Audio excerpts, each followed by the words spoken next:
Viva Chile, viva Chile, a Chile quiero, chileno yo soy. Okay, welcome back to Red Hot Chili. Well, let's start out right away with slang words, but just to remind you, since I ended up talking about fires last time, remember Valparaiso just recently, a little over a month ago, had a massive fire. 2,900 homes destroyed. In fact, the fire commandante today told me it was closer to 3,000. They were just kind of rounding it.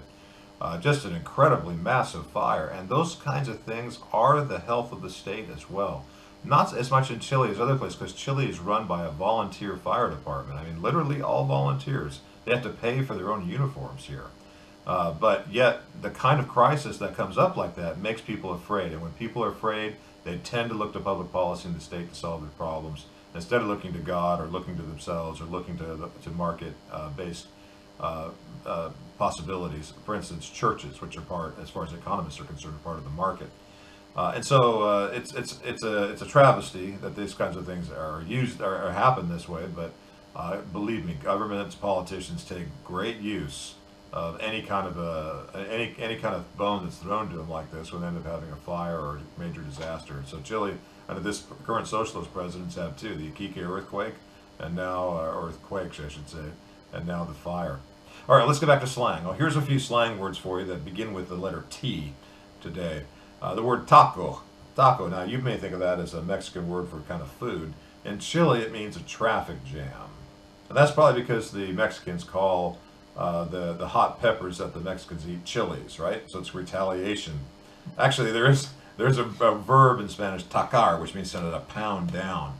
And so you can sort of see how that fits with a traffic jam, kind of like gridlock. But when you're in Chile and you hear the word taco, they don't like Mexican food here much, so it's almost certainly what they're talking about is a traffic jam. We also have talla, la talla, which is a joke. And le echamos una talla, which means we pulled his leg. And then the word tincar. Tincar is a verb, comes from think, right? Tincar. They don't say the th in Spanish, so it's just tincar. It means to guess, have a hunch, or to like, or really to think in some sense. And you'll hear frequently them asking you, "Te tinca? What do you think? Or do you like it? How does that go with you? Te tinca?" The correct Spanish word to use is te parece. Te parece. But they say, here they say te tinca. A lot. They use both, but a lot of times they use that. All right, there's some of your slang words for the day. Keep up with the slang, folks. You'll be using it a lot while you're down here. Moving on to a different topic, and this one perhaps a little more serious, is what's going on with our famous scoundrels at Gulch, Chile. Well, as I said, the newspaper, had come over and was concerned about me, thinking that somehow Freedom Orchard had something to do with these guys and their bad activities with not complying with local regulations with the mayor, and not, running afoul with labor laws and a bunch of other things. And after correcting that, the guy was quite pleased with me, the reporter from Curacaví, but revealed some secrets about stuff. And then, of course, I got listeners writing to me frequently and saying, what's the story about, Ken Johnson or Ken Carpenter, or both of them going and beating people up in their hotel rooms? This has happened a couple times, evidently, folks. It's not just once. And from what I understand from these listeners, these are just rumors. I haven't confirmed any of this.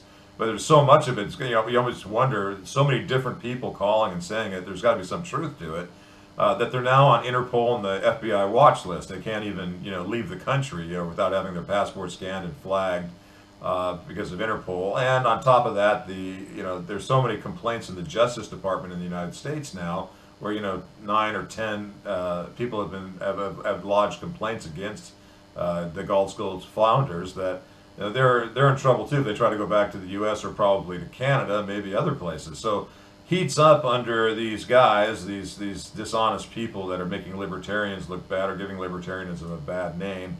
I'm sorry if you're involved with them. I'm giving it the way I see it, the way I hear it. I hear nothing good ever about Gulch, Chile. I hear negative things frequently about Gulch, Chile. Somebody sent me the Facebook page that was posted where Gulch, Chile, who I guess that's them, is responding to a fellow named Joshua Byers. And Joshua Byers wrote, "Jeff Berwick recently said no houses have been built there yet," as in an interview. Why is that? Anyway, they started asking, why is it? What about that interview? What interview was that? And on and on and on. And in one of the comments, because there hasn't been anything really built out there, because they don't own the property, folks. On the main part of the property to subdivide. I mean, they got the other house from Martinez, but they haven't paid for it. They haven't put down even a tenth, or not even a 1% of what the property's worth, the last I heard. And they're not going to be able to complete. So they're hoping to finance it with pre-sales of people who put down money without being able to receive title for it. It says here, with respect to the houses being built, Gulch, Chile is working to complete approvals here with the proper government agencies via our architects and topographers, which we hope to have completed soon. So this is Gulch, Chile's response. Upon approvals, future residents can start building their homes. Duh, that means after you buy it and subdivide it and do all the other things. You're a long ways off from that. They don't even know what they're doing, probably. I don't think they've been learning too much. But then he says at the end, by the way, Mr. Berwick is no longer associated with Gulch, Chile. At the request of Gulch, Chile founders. Well, since he's one of the founders, that's kind of odd. But anyway, due to conduct pertaining to several matters. Now, what kind of BS nonsense answer is that? That's kind of strange. But anyway, Berwick's probably jumping ship. You know, the rats are taking off now. They're seeing there's some big problems coming on the horizon. And if that's truly that, I mean, I don't know much about Facebook. I don't even like it that much. But you know, this is a big page. You can search for it, Gulch, Chile, and this Joshua Byers comments, Byers, and see what they have to say. If it's true that Berwick is no longer involved with them, it's best because it's really bad and really going downhill fast, because that was their main way to plug it out to the folks in the world, and he was the only so-called libertarian, very questionable, but so-called libertarian among them. And Johnson has never been a libertarian. He just wants to sell to libertarians. So I'm hoping that they do not destroy the name of, you know, libertarianism down here and give us, you know, leave people with a bad taste in their mouth. We need people to help work in our favor as libertarians here, not against us. So it'll be very interesting to watch what's happening with that.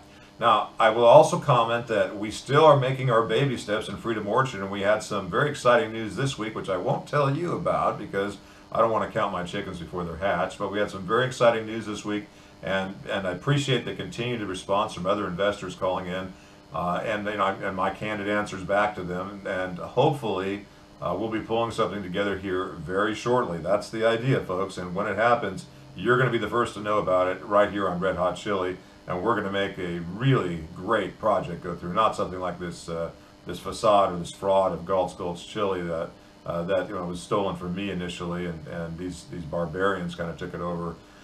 Anyway, well, I'm not going to say any more about Freedom Orchard now. Stay tuned to the radio show. Also check out the website, and you'll be getting updates regularly. If you're still interested in investing in Freedom Orchard, it's not a problem, because we're going to have other investments, like I said, Santa Cruz and other places where we're going to have different branches, I guess you could say, of the Freedom Orchard idea. And we have plenty of people coming down. We hope that there will be many people who will come to Chile and help us battle on here in the fight for liberty, and in the meantime live in peace, harmony, and with low state intervention in our lives. All right. I also wanted to mention quickly some other current events in Chile. Well, not just quickly. The rest of the show is pretty much going to be this. Bolivia is now suing in The Hague, just like Peru somewhat successfully did, trying to get access to the sea. Now, this is, you know, ridiculous for Bolivia to do this. Otherwise, other than the fact that there's a communist loco running the country, Evo Morales, this guy, you know, he doesn't realize Iquique is a free port, and right now they get goods really cheap by driving their trucks over and picking it up and taking it there. If a communist or a socialist takes over a port, and we actually gave them a corridor of sovereignty that they could go there with their trucks, and a port that they could pick up stuff from the sea, it would hurt Bolivians, not help them, because they're already under the thumb of socialists. So the best thing any Bolivian could do is just leave it the way it is. Actually, the better thing to do is eliminate their government entirely and beg Chile to see if Chile will append their country to Chile and make it, you know, the next, instead of the 15 regions we have, turn it into 24 regions of Chile. That's the best thing they could do. I'm not sure that Chile will accept, but in the meantime, they could at least get rid of their communist or socialist leader and get rid of the ridiculous idea about access to the sea. It doesn't do Chile any good to give us up, but of course we'll see. Maybe the Brussels people will again force Chile to give up some of its sovereignty as they did before. It's too bad Chile's part of this silly agreement to allow this Hague court to have jurisdiction over us here. All right. We also have the Center for Centro Autónomo de Trabajadores. That's the Autonomous Center for Workers. They're now demanding in Chile a 250%, 250,000 peso per month salary. That's about $475, and it's only 180,000 pesos right now. So it's a significant jump.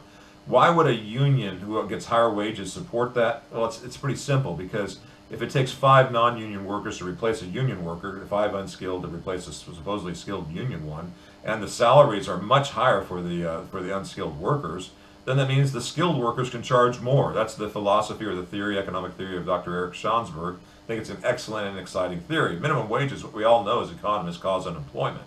But they are also promoted by unions to enable unions to charge more to people, and so that's charge more for their employees and their salaries, and that's exactly what we see happening here in Chile right now with this CAT group, Centro Autónomo de Trabajadores.